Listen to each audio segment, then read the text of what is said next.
Hey,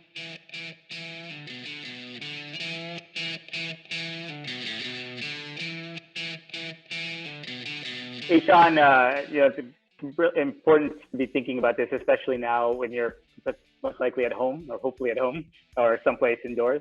So this is a time where, as we kind of touched on a bit earlier, to start developing. So one is, I look at it from a macro level and a micro level. So start to understand the larger sports landscape as much as you can. If you've not been a part of the industry before, then you probably are primarily a supporter. And if you're a supporter, that's great. You're consuming sport. We all are still consumers as well.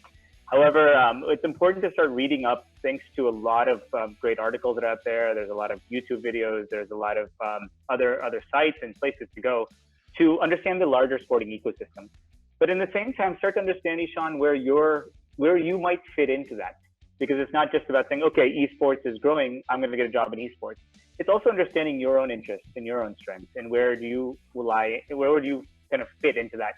And then start to identify and maybe talk to a couple people in that space about what are the skills, the specific skills and knowledge you require, especially the skills to get into that space. So for example, if I wanted to be in performance analysis and I realized that's a space I really like, then I would call up Naveen, who's the founder of Sport KPI. And I would talk to him, or I'd talk to Adrian Fox at Huddle. And then I'd ask them, what do I need to learn right now? And they might say, you need to learn Excel extremely well. You need to learn Tableau, or you need to learn Python.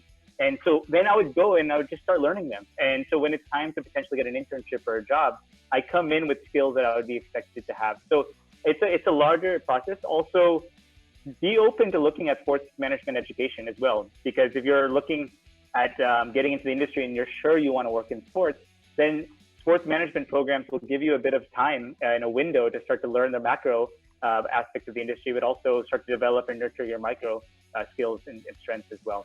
And then hopefully in November hopefully in 2021 when you graduate, you would have the industry would open up as well.